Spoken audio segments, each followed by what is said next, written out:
What does it take to close a building? Fire codes, structural failure, health violations, or something the authorities don't have a category for. Rolling Hills Asylum, East Bethany, New York.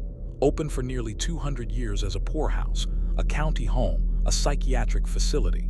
Thousands of people institutionalized inside, many who died there, many whose deaths went unrecorded, many whose names were never properly documented.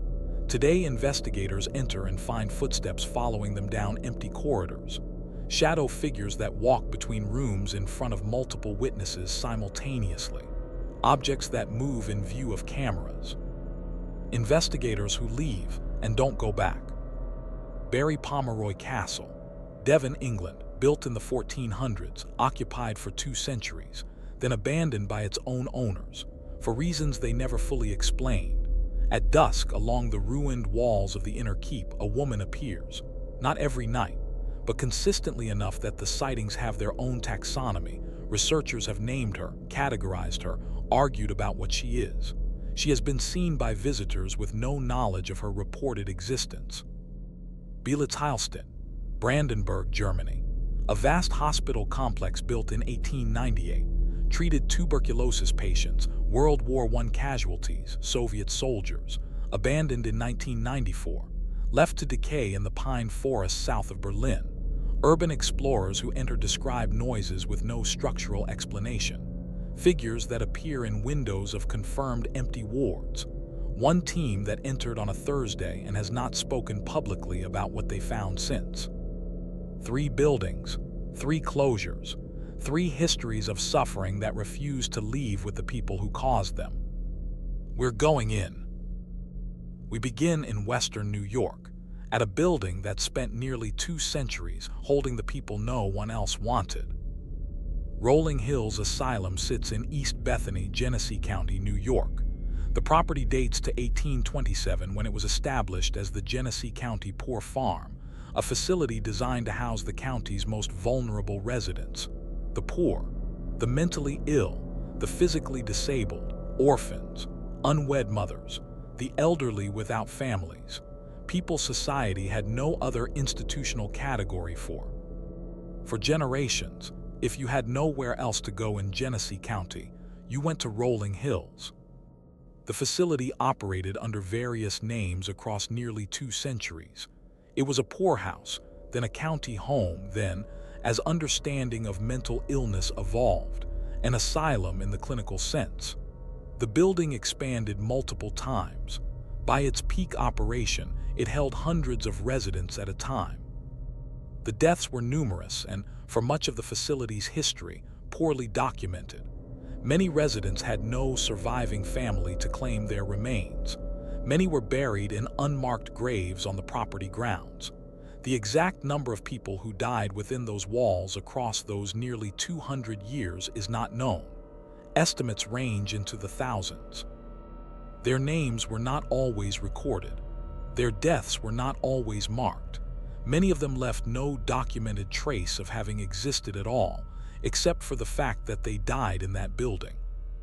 The building, Rolling Hills, operated as a care facility until 1974, when the county closed it following changes in state policy toward institutionalized care.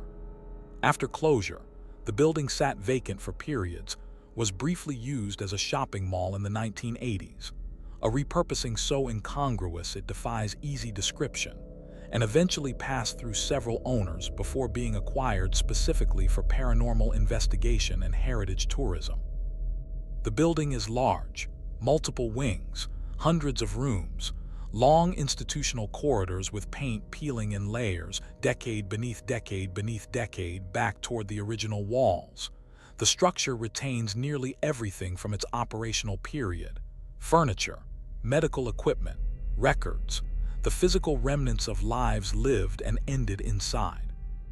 The documented activity. Rolling Hills has been investigated by more paranormal research teams than almost any other location in the northeastern United States. The consistency of reported activity across independent teams is its most notable characteristic. The South Wing Corridor is the most active reported location. Teams in this corridor consistently report footsteps behind them when the hallway is confirmed empty. The footsteps match human gait, not random structural noise, not the settling sounds of old buildings, in rhythm and pace. They follow investigators. They stop when investigators stop. On at least 4 separate investigations by separate teams, audio recording equipment has captured the footsteps clearly enough to distinguish heel strike from toe-off. Shadow figures at rolling hills are reported with a specificity that separates them from atmospheric vagueness. Investigators describe human-proportioned shapes moving through doorways, crossing at the far ends of corridors, and pausing in the open archways between wings. Multiple people have reported seeing the same shadow figure simultaneously from different positions, which removes individual psychological priming as an explanation and leaves something harder to account for. The entity most associated with rolling hills is documented under the informal designation Roy. Roy is believed by regular investigators of the property to be the residual presence of a former resident, a large man, possibly with developmental disabilities, who lived at the facility for decades and died there. Investigators report that audio equipment captures responses to direct questions in areas associated with Roy's reported activity. The responses are not always clear. They are consistent enough in pattern that multiple independent teams have concluded they are not random audio artifacts. The children, Rolling Hills held orphans across portions of its operational history. Children who had no families lived and died in the facility. The reported activity associated with the children's areas of the building is the most distressing for investigators who encounter it. In rooms used historically for children, investigators have reported laughter, brief, sourceless, clear enough to distinguish from ambient building noise. Small handprints have appeared on dusty surfaces after investigations confirmed those surfaces clean. On 3 documented occasions across 2 separate investigations, a child's voice has been captured on audio equipment asking a question. The words differ between recordings.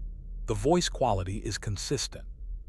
Several investigators who have encountered the child-associated activity at Rolling Hills have stated they will not return to those specific rooms. Their reasons, when pressed, are consistent. It doesn't feel like residual energy. It feels like someone's still there. Someone who doesn't understand why no one is taking care of them anymore. The closure question. Rolling Hills was not closed for paranormal reasons. It was closed in 1974 for the same reasons many large institutional care facilities closed in that era: deinstitutionalization policy, shifting standards of care, state budget restructuring. But the building holds something that official closure didn't address. The people who died there were never properly mourned. Many were never properly named. They existed on the margins of a society that warehoused them rather than cared for them. And when the institution that held them closed, there was no ceremony for what was left behind. What investigators find at Rolling Hills may be exactly what you'd expect from a building that spent 2 centuries absorbing people that no one else wanted. Something that still doesn't know it's allowed to leave. From a building that held the forgotten for 200 years, to a castle abandoned by its own owners for reasons they never fully explained. Barry Pomeroy Castle stands on a wooded ridge above the Gatcombe Brook Valley in Devon, England. The original castle was built in the 14th century by the de la Pomeroy family, Norman nobles who had held the land since the Domesday Survey. In 1547, the Pomeroy family sold the estate to the Seymour family, relations of Jane Seymour, 3rd wife of Henry VIII. The Seymours were among the most powerful families in England at the time of their acquisition. They had the resources and the motivation to build something exceptional. Over the following century, they constructed an ambitious Elizabethan manor house within the castle's medieval walls, a project that was never quite finished, expanded across generations, and resulted in a structure of considerable size and architectural ambition. And then, sometime around 1700, the Seymours left. They didn't sell the property. They didn't repurpose it. They simply stopped occupying it. The castle and unfinished manor were abandoned, left to the Devon weather, to the encroaching woodland, to whatever else was already there. The Seymours continued to own the land for generations while the buildings fell into ruin. They just wouldn't live there. The reasons given in historical record are vague. The cost of maintenance, the impracticality of the location, the difficulty of the unfinished construction. Historians have generally accepted these explanations. The people who have stood inside those walls at dusk are less certain. The apparitions. Barry Pomeroy has 2 named apparitions in its documented paranormal history. Both are female. Both are associated with specific locations within the ruins. Both have been observed by visitors who had no prior knowledge of their reported existence. The first is known as the White Lady. She is associated with the dungeon area of the medieval keep and with the lower levels of the structure. She is described as a young woman in white, moving without apparent purpose through the lower areas of the castle. Multiple witnesses have reported her independently. She is believed by local tradition to be the spirit of Margaret de Pomeroy, a woman supposedly imprisoned in the dungeon by her own father after bearing his child. The historical verification of this story is incomplete. The sightings continue regardless. The second is the Blue Lady. She is the more frequently reported of the two and the more consistent in her documented behavior. She appears specifically at dusk, in the fading light between afternoon and full dark, along the ruined walls of the inner ward. She is described as a woman in blue or gray, moving along the walls in a way that doesn't correspond to the available walking surfaces. She has been seen by visitors on organized tour who noticed her before their guides did. She has been seen by visitors who said nothing about the experience until they read about it afterward and recognized exactly what they'd observed. Paranormal researchers who have investigated Barry Pomeroy in daylight find little to document. The location seems ordinary, beautiful ruins in a Devon woodland, atmospheric but explicable. They return at dusk and encounter something different. The quality of the light matters here. The transition from afternoon to dark produces something specific in the castle's visual atmosphere. Whether this is psychological, the human brain more suggestible at twilight, seeking shapes in diminishing light, or something else, is exactly the argument that has persisted around Barry Pomeroy for 2 centuries. The medical accounts. Barry Pomeroy's paranormal reputation predates organized investigation.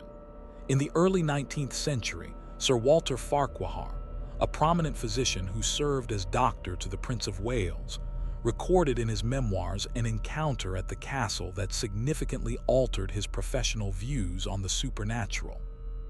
Farquhar was visiting the castle ruins when he encountered a woman near the crumbling walls who gestured urgently toward a specific part of the structure. He followed her. She led him toward a section of the ruins, then vanished. He continued in the direction she'd indicated and discovered a patient of his, a local woman who had fallen inside the ruins and was unable to move. He was able to summon help. The patient survived. Farquhar returned to the ruins to look for the woman who had led him. There was no woman.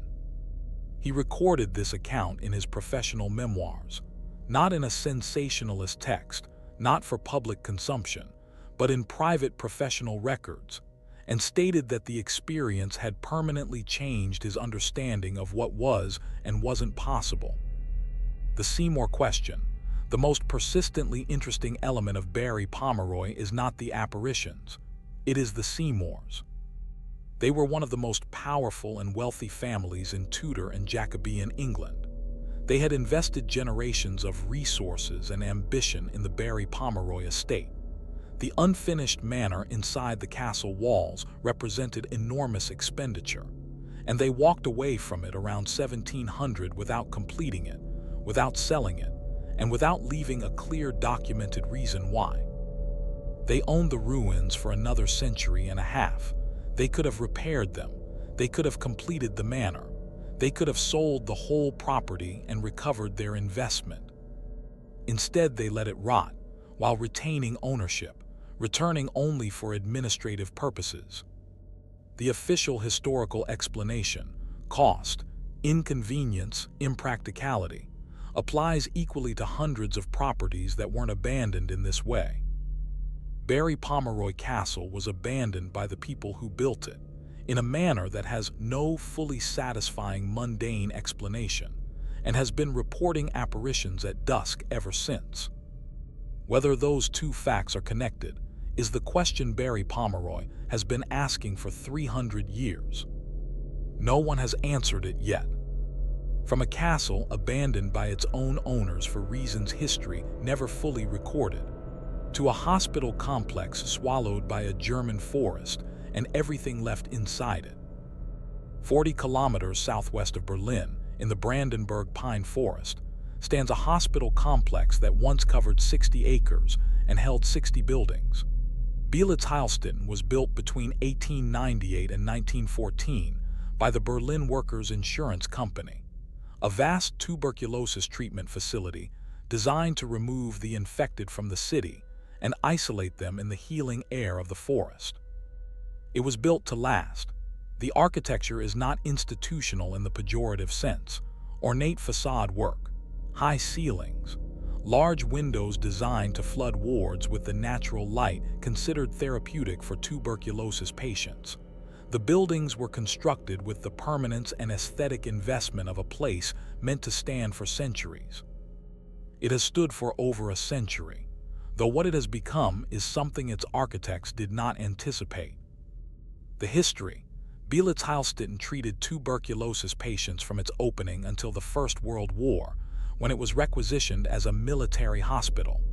It treated wounded German soldiers from 1914 onward, including, in October 1916, a young corporal from the 16th Bavarian Reserve Infantry Regiment who had been wounded at the Battle of the Somme. His name was Adolf Hitler. He spent 2 months recovering at Beelitz-Heilstätten. After the First World War, the complex returned to tuberculosis treatment. The Second World War brought it back under military use. After 1945, it fell within the Soviet occupation zone of Germany and was taken over by the Soviet military, operating as a Soviet hospital serving the group of Soviet forces Germany until 1994. For nearly 50 years, Beelitz-Heilstätten operated under Soviet control, closed entirely to the German public, invisible behind military administration. What happened inside during those decades is not fully documented in accessible records. In 1994, the Soviet forces withdrew following German reunification. Beelitz-Heilstätten was returned to German jurisdiction. Most of it was immediately closed. The equipment was left in place. The furniture remained. The medical records stayed in the filing cabinets. The buildings were locked, not cleared, not decommissioned, just closed, and the pine forest began its slow campaign to reclaim the grounds. What was left behind? The abandonment of Beelitz-Heilstätten was not the careful closure of a facility being responsibly wound down. It was the abrupt departure of a military administration that had no obligation to clean up after itself. What remains inside the decaying wards? Examination tables with leather restraints still attached, operating equipment frozen mid-configuration, patient files in German and Russian in both, spanning the full century of the complex's operation, wheelchairs, beds with mattresses still on them, medication cabinets with contents still inside, surgical instruments, X-ray equipment from multiple eras, dental chairs. The physical remnants of a century of medical practice and military operation, layers of history, preserved in mid-action by the simple fact that no one cleaned up when they left. The forest has been doing what forests do in the Brandenburg region. The roots are inside several of the buildings. Moss covers the operating theater floors in sections that haven't seen foot traffic in decades. Trees grow through windows. The architecture and the forest are in the process of becoming the same thing slowly, on a schedule that doesn't account for human urgency. The activity: Beelitz occupies a unique position in European paranormal investigation because it presents an interpretive problem. The documented history of the complex spans over a century of death, tuberculosis patients, wounded soldiers from 2 world wars, Soviet military patients across 5 decades of closed operation. The population of people who died within those buildings, across those eras, in those circumstances, is significant and largely unrecorded in accessible form. Urban explorers who entered the complex in the years following its closure, illegally, through gaps in deteriorating security, began reporting consistent phenomena before organized paranormal investigation began. The sound phenomena at Beelitz are its most consistently documented characteristic. In the surgical wing specifically, visitors report sounds that do not correspond to the building's structural behavior. Old buildings settle, they crack, they expand and contract. Investigators and experienced urban explorers distinguish these sounds from the ones reported at Beelitz, which are described as purposeful. Footsteps on upper floors of buildings confirmed empty. Sounds of movement in adjacent rooms that stop precisely when approached. A rhythmic sound in the tuberculosis women's ward that 3 independent explorers on separate visits described identically as a mechanical repetition, consistent with a piece of medical equipment in operation, in a building with no functioning electrical supply. The visual phenomena reported at Beelitz Center on the windows. Figures in the windows of confirmed empty wards have been documented by photographers capturing the exterior of the buildings, appearing in photographs that the photographers did not see with their naked eye at the moment of capture, visible only on review of the image. Several images of this type have been authenticated as unedited by independent photographic analysts. The figures appear in upper floor windows. They appear in buildings where physical access to the upper floors has been impossible since partial structural collapse. The investigation refusals. A German urban exploration team of 3 experienced members entered the Beelitz surgical wing on a Thursday evening in 2011. They were documented entering the building on video. Their internal recording equipment was running throughout. They exited 40 minutes later. The team subsequently declined all interview requests about the investigation. They have not publicly entered a paranormal location since.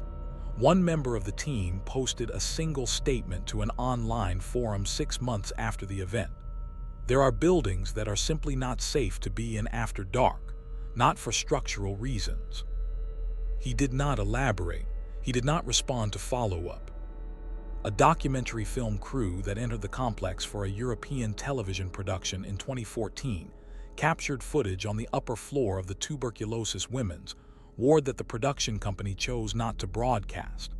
The producer stated publicly that the footage was not suitable for the intended audience. He declined to describe its contents.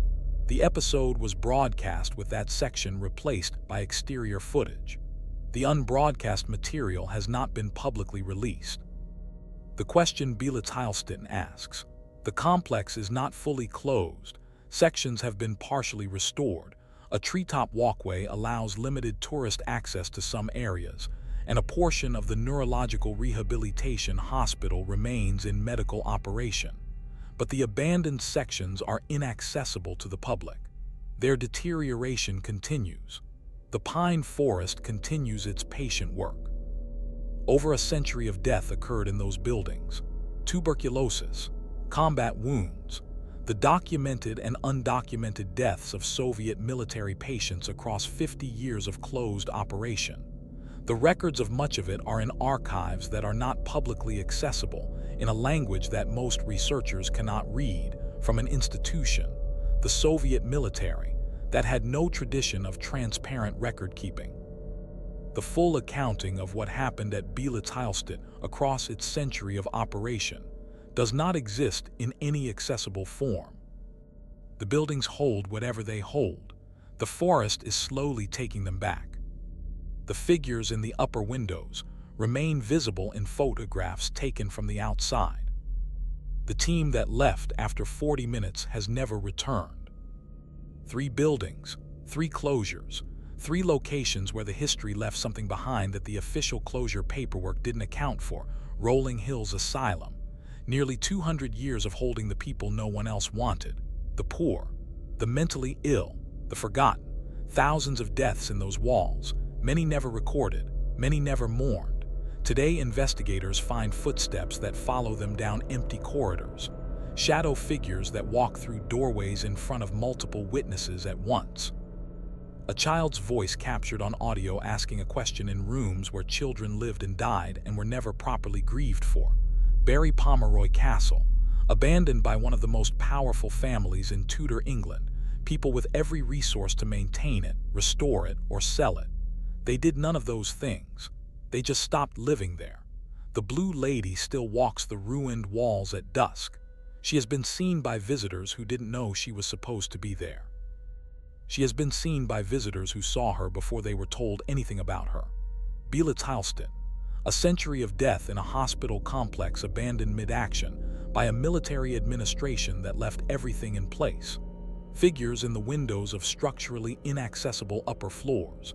An investigation team that left after 40 minutes and has never spoken in detail about why.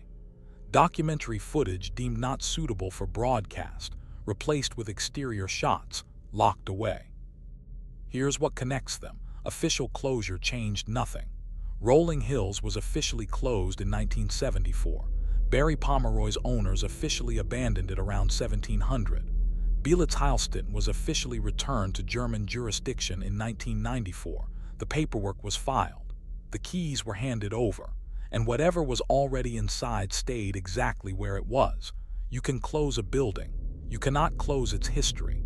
Have you investigated any of these locations? Have you been inside Bela Tilston? Drop your account below. Share this with someone who thinks old buildings are just old buildings. Subscribe to WhisprFrame, because the buildings that terrified investigators didn't do it with dramatic displays. They did it quietly, patiently, the way only something with nowhere else to be and nothing left to lose can do it. These 3 buildings have been waiting for a long time. They are very good at it.